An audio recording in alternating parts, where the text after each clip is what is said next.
Hey guys, what is up? AwesomeTheSauce here. Hope you guys are having a great day and welcome to a video that honestly I was gonna make at least a month ago, but I did not. A lot of you guys have wanted me to make this video. What are my expectations for Wizard101 in 22? And you know what the crazy awesome part about doing this video in March is? We already have a little bit to go off of. But yeah, I wanted to talk about some of the biggest issues that I think are currently present in Wizard101 when it comes to its gameplay. I wanted to talk about what I think would really address it in a way that just makes things more fun without making things broken. I think these are very simple things they could do it, like, honestly. So without further ado, let's get right into it. These are the top 5 expectations that I have for Wizard101 in 22 that I think would also really help the game. Number 5 on this list is revamping and honestly redeeming the Spelmans system in Wizard101. Now, if you guys are unfamiliar with how Spelmans work, honestly, I don't blame people for not knowing how these work, because right now they're in this really weird place between pay to win and almost irrelevant. And what I mean by that is that if you happen to get Spelmans for a spell that you can only get from a pack, yeah, that tends to have like a lot of variety. You know, like let's say that you were to open up a bunch of packs and you happen to get, I don't know, something like Berry Surprise, right?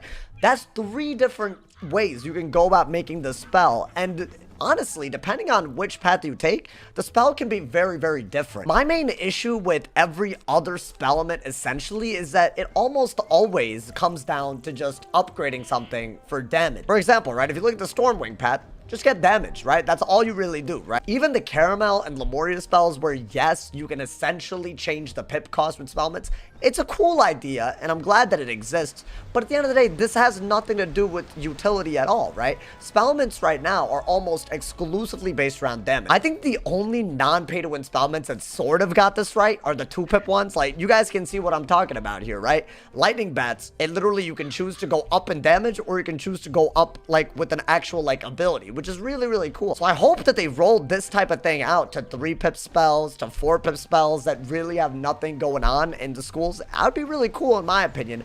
Obviously, it wouldn't be something that could be put on spells to break them, right? It would have to be something very small, like maybe, I don't know, maybe like Kraken hits and then adds like a 5% Pierce Blade or something, right? It would have to be that small for Spelmans to be justified, but it would be an interesting twist to a lot of spells that nobody uses because all they do is just something small like damage. Number 4 on this list, and I really hope that we get this sometime this year, maybe in the form of like, I don't know, a side boss, maybe in the form of a new world, I don't know.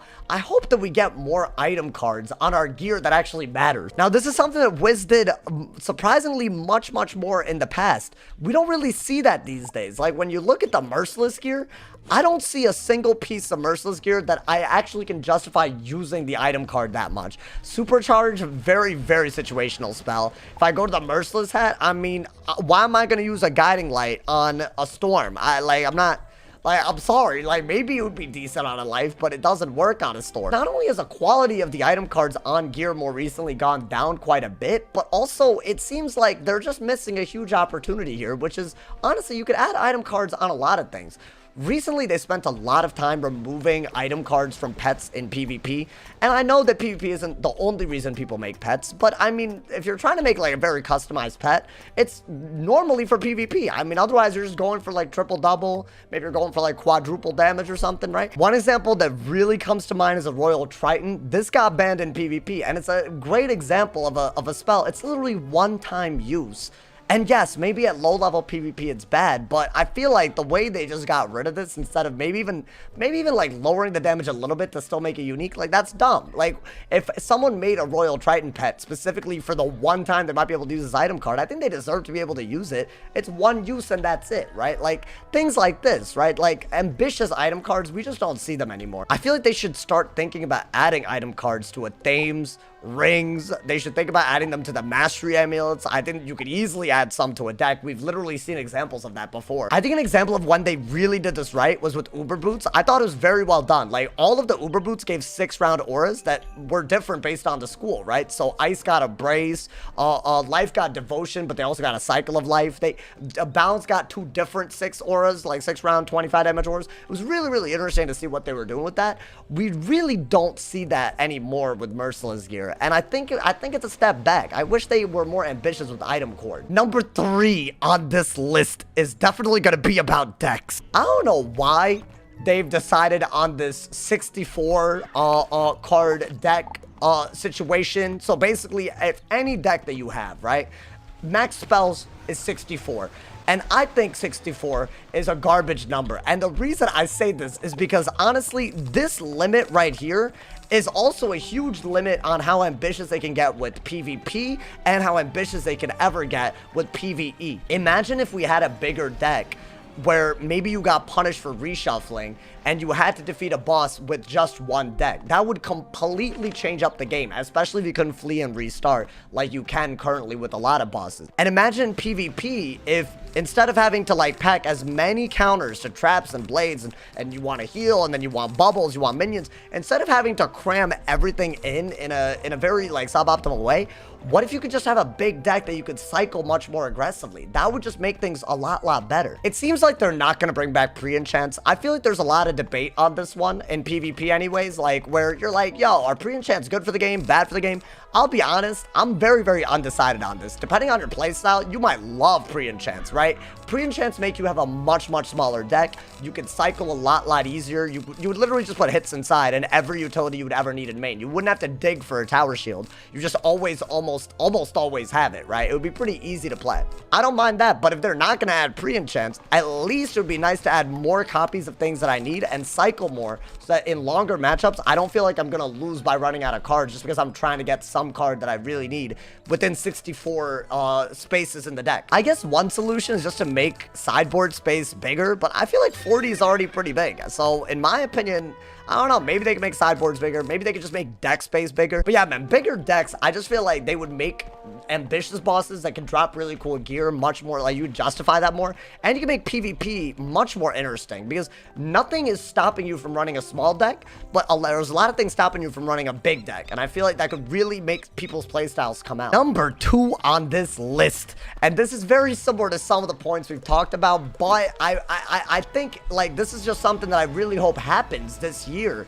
because I feel like we just haven't really seen that recently. And that said, I just think we need gear that just turns on its head what max level gear should be. And I know that point seems a little vague, but I feel like it's totally worth a spot on this little top 5 list that I'm doing in this video, because it must be said, ever since Dragoon gear came out, every piece of gear, in my opinion, whether it's from a pack for high level, whether it's farmed at high level, whatever level it happens to be, 140, 150, it follows the exact same formula.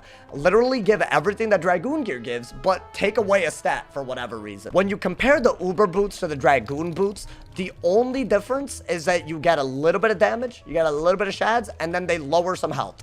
Functionally, almost the exact same as a Dragoon boot. Move up to the Merciless gear, and they add a lot of damage and a little bit of resist, but obviously because you give up the gear set, almost functionally the same as Dragoon gear.